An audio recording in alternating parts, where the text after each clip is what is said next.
Hello everyone, welcome back to my review channel. Today I'm going to be doing the next film of Toxic Avenger 2. This is Toxic Avenger 2. I got this complete box set, as you can tell, 7 DVD box set with, comes with the, all the episodes of the cartoon. The cartoon episodes come with this too, the whole package. So I got all 4 movies that are out so far, plus the cartoon series. This is all that cover is. It's not really much of anything. So that's why I just show the whole thing itself. Anyways, I'm doing Toxic Avenger 2 right now. I love this because it has so many extras, box set and stuff. So if you like Toxic Avenger, this is really worth getting. Got the box set here. So now, I'll just throw out a few little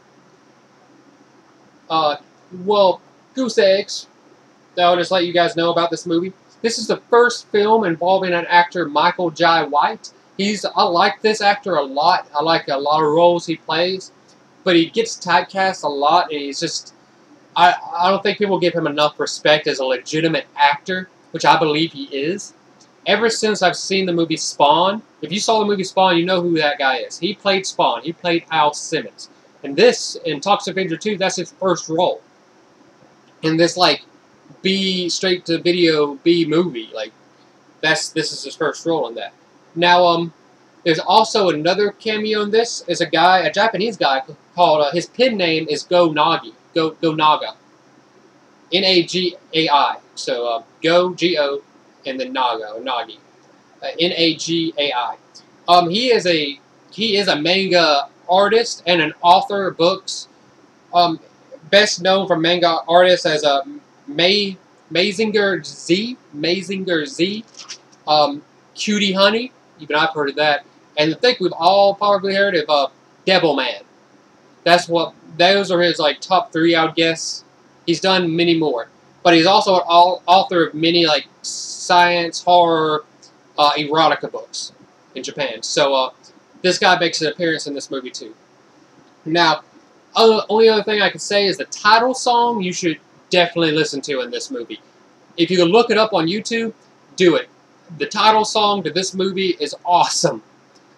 For 80s ballads, for bad movie 80s ballads, this song is awesome. I wish I could just play it through this video, but I don't think it would just come out at all. But if you find it on YouTube, you definitely should. That's such a great song. It's just so funny.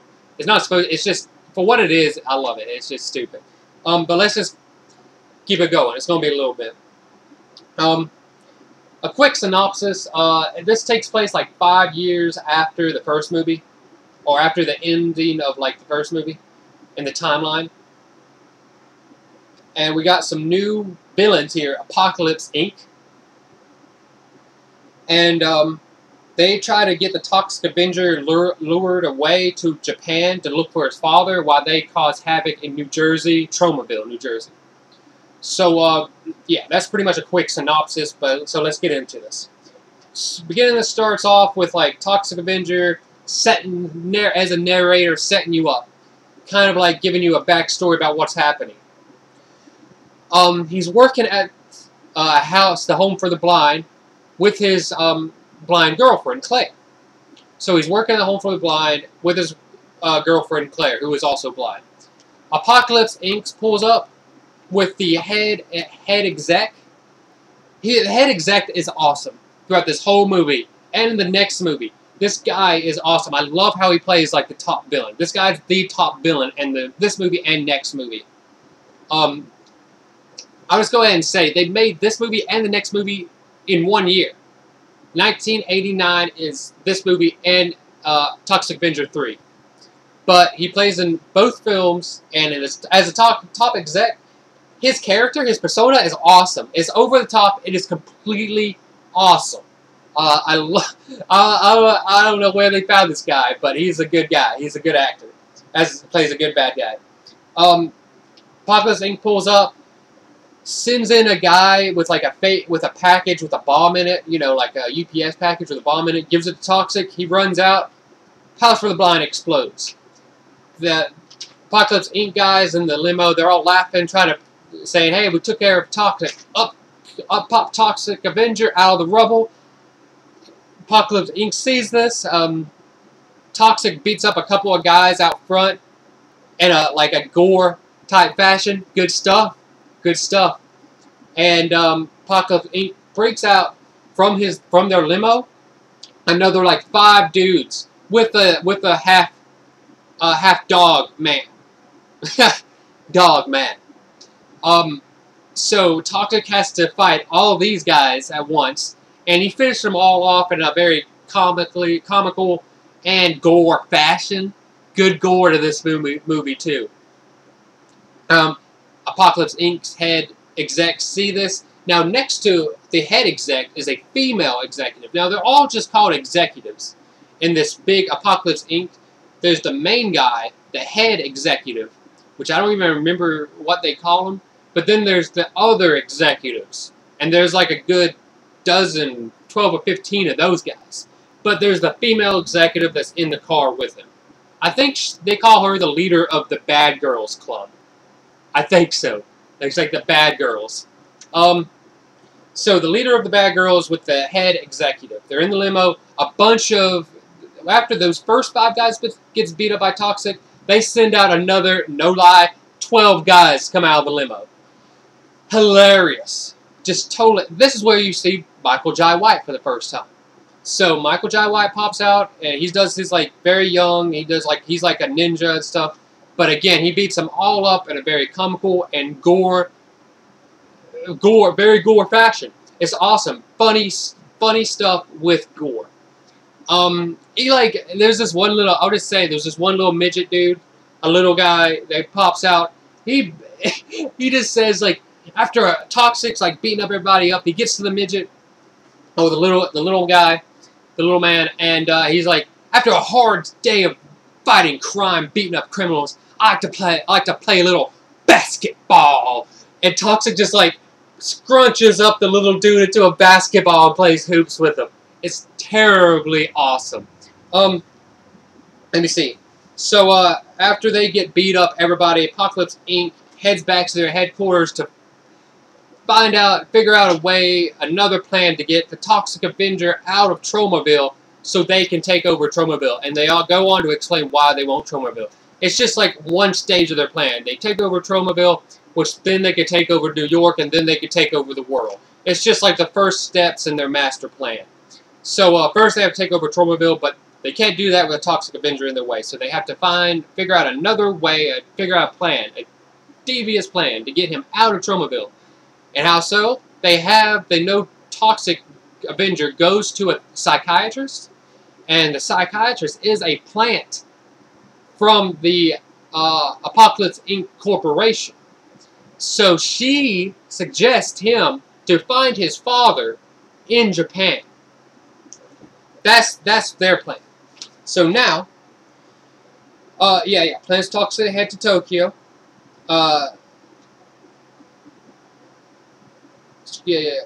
Toxic place with Claire. Takes okay, let's just skip on ahead a little bit. He does like have some time with Claire, but then he leaves for Japan. In leaving to Japan, he takes a windsurf board off like the shores of New Jersey to head to Japan. Funny stuff. So he's just like, okay. He gets to Japan. He can't dock anywhere. He doesn't have a passport. So what does he do? He comes out via Godzilla style. He just comes out from like the shore of Japan, just like, and like scaring like all these Japanese guys. Good stuff. Funny stuff. Oh, I'm just reading all these notes here I have. I hate to keep looking down. I just can't remember even after I read it, I still have to look down and like read them all. So now you get to see, for a little while, Toxic Avenger just roaming around Japan. Tokyo, Japan. To be specific, Tokyo, Japan. He's just roaming around, scaring individual groups or people. And it keeps coming to this one newscaster. Throughout the film from here on. There's this one newscaster that keeps coming into frame. He's part of the storyline too, you could say. Wherever Toxic Avenger shows, there's this newscaster doing something interviewing somebody or doing something that always Toxic Avenger's around. Now, while Toxic Avenger is roaming around New York, he goes to find like it's a little food stand. What's the food called? Taiyaki? Yes, a Taiyaki food stand. It's just a little vendor, you know, like a side cart vendor or something, you know, you'd see on like the corners of the streets. It's not a side cart, it's a pretty big stand. But anyways, he gets some Taiyaki. And there's this girl, Masumi, who was there, walked away. Toxic Avenger has his Troma Team going off. He goes to find that this girl that just walked away from the Taiyaki stand is being harassed by a female and other cohorts, other male cohorts. A little topless nudity here. But Toxic was able to find them and stop them quickly enough. He goes, finds them, beats them up. The fight scene goes on, and it kind of goes on to a Japanese bathhouse, where you get to see pretty much male and female full frontal nudity here. Full frontal nudity, male and female. It isn't like pretty bad. It isn't like terrible. You get to see like a little, you know, a penis here or there, but it's not like right up in your face. It's not like right up in your face. More female nudity. I think you should be said right here. Back in the day, like, there's a thing that, you know, if you show pubes, it's pretty much an NC-17, if not a rated X rating. So what did you have to do? You could tell throughout this whole film, when it showed full frontal nudity of women, their pubes were covered up in like paper mache. I would literally say this is paper mache. Because it's just a little piece of paper that they just like kind of rubbed there, kind of just left it there so it looked like part of the skin, but you could just definitely tell it's a piece of paper that's almost about to fall off. It's just there to hide their pubes. It's just there to hide the pubes so they don't get like an NC-17 rating. This was already a director's cut. Like, I would say unrated anyway. So that's probably how they... But 1989, there's no way they could get away with it without trying to cover it up. But you get to see this. Fight goes into the bathhouse, and while there, he's able to heat up a tub, like make it to a hot tub, and just boil this one dude with vegetables. A comical way to kill somebody. So after that, Masumi, the girl he saved, decides to help Toxic Avenger, and helps him by trying to find his father, Big Mac Junko. That's his name. Toxic Avenger's trying to find his father, Big Mac. That's his name, Big Mac Junko. So Masumi is going to help him do this. Let me see. Meanwhile in Tromaville, the apocalypse now is pretty much causing chaos and taking over Tromaville. There's none of the townspeople can fight back. They try to, and like a couple of what would you like? Protesters. Yeah, there's like a couple of protesters that got killed because they were protesting against Apocalypse Now.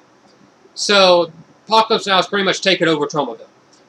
Back in Japan, so that didn't last long. Back in Japan, Toxic finds his father at a fish market, Big Mac Junko, and he also notices that like his Troma Teams are going off for no reason, and he doesn't know why.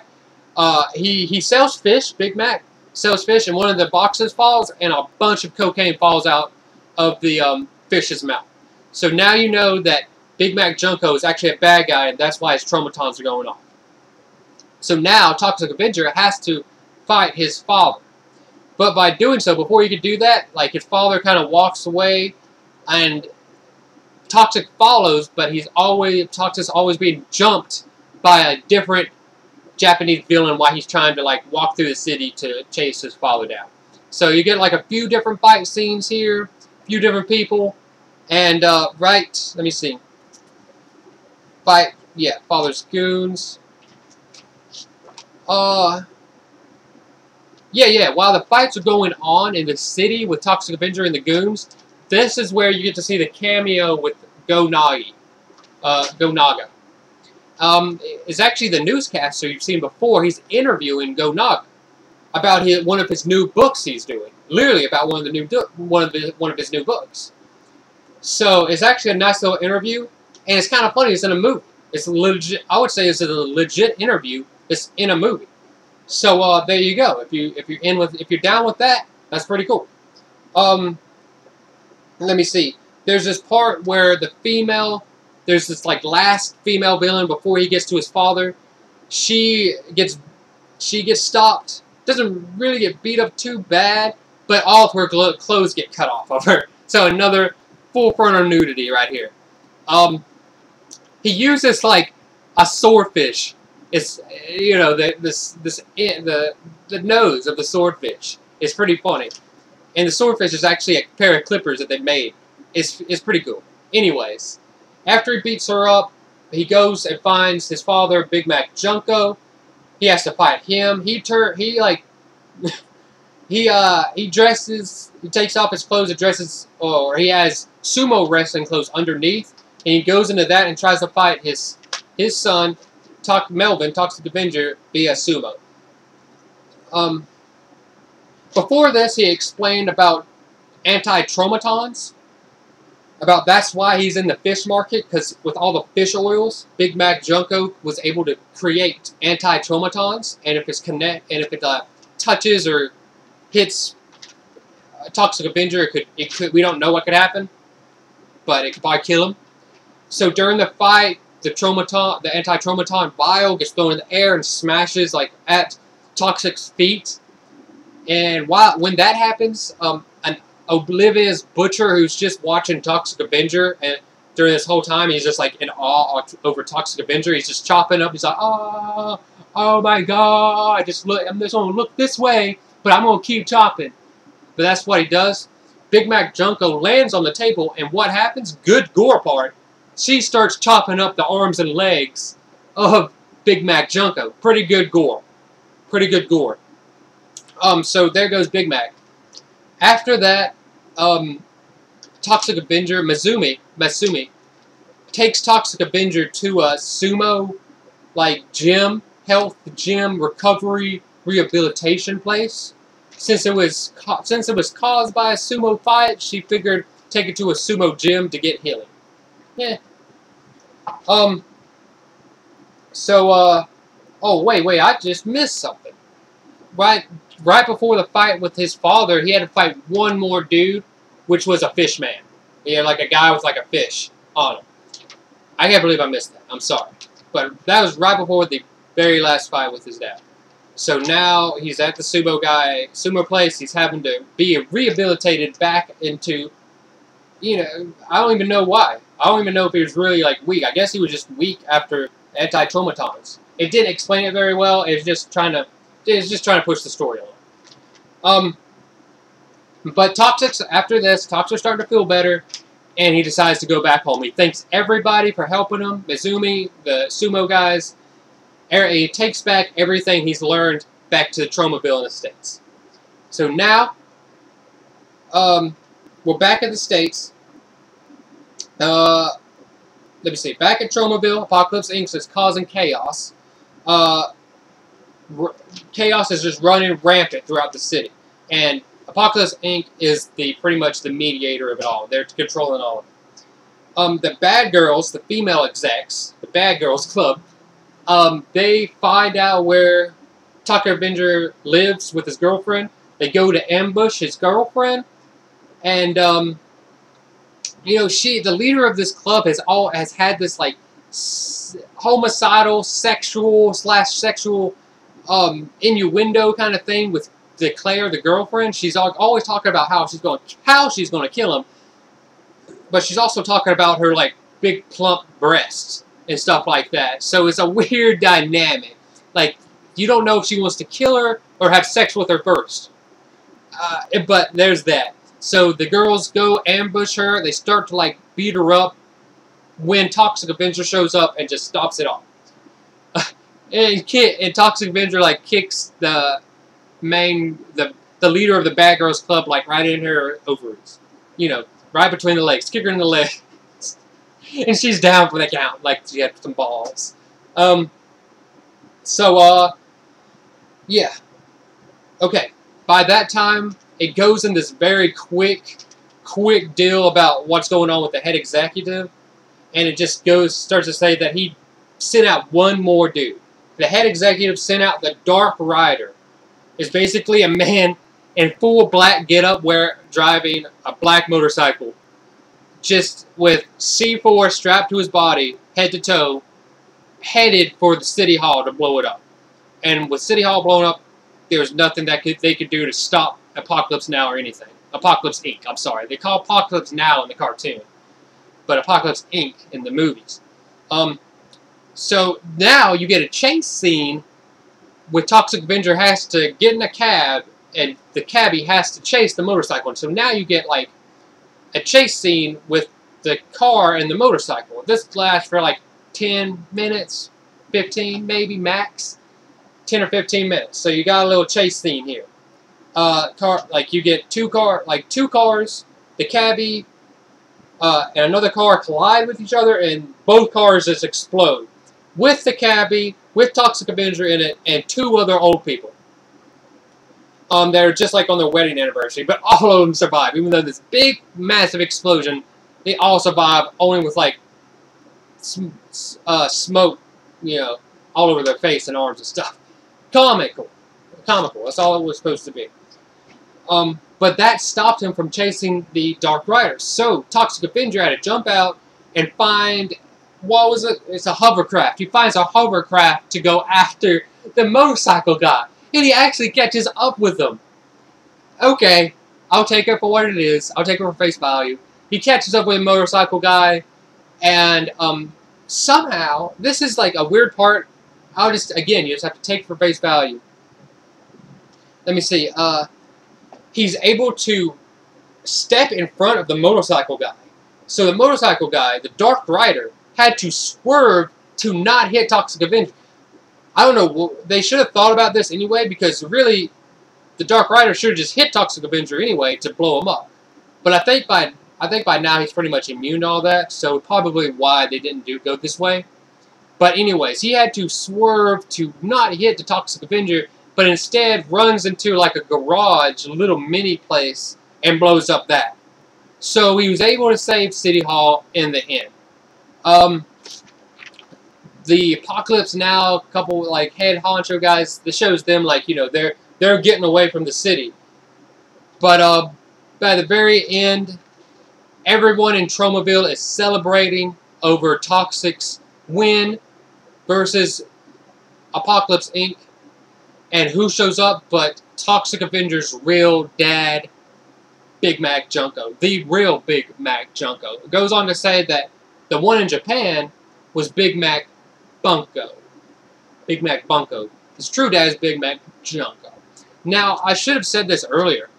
I wish I did.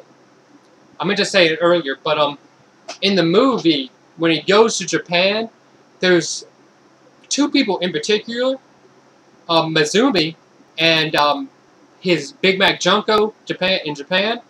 These two guys in particular, as the whole film, they had to have a voiceover. I don't know why.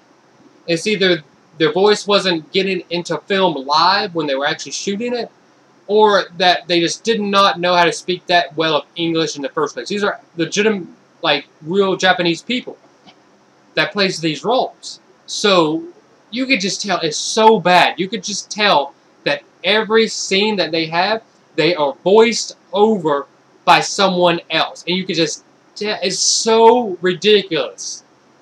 But you could tell that is a voiceover from, like, a studio. Like, they were in studio and had to, like, voice over correctly the exact words. That was probably, I don't know, for a bad movie, it's just part of the bad movie. But again, for a bad movie, it's a great movie. This is a great movie. This is Toxic Avenger 2. He goes to Japan. This is awesome stuff. Awesome, awesome stuff. Even better than the last one. That's just, I mean, that's me. I love this stuff. That's it for this. I think that's everything. Hopefully I've mentioned everything I wanted to. Toxic Avenger 2, 1989. Director's cut, unrated. Directed by Lloyd Kaufman, his creation. I think that's it. Go Naga is in here. Michael J. White. Look up the Toxic Avenger 2 title song on YouTube if it's there. Look it up. Good stuff. But yeah, that's it. Kept it pretty short enough. Thank you guys for watching. Leave all your questions, comments down at the bottom. I'll be sure to get back to you. Every one of you have a great day, and thank you for your time for watching.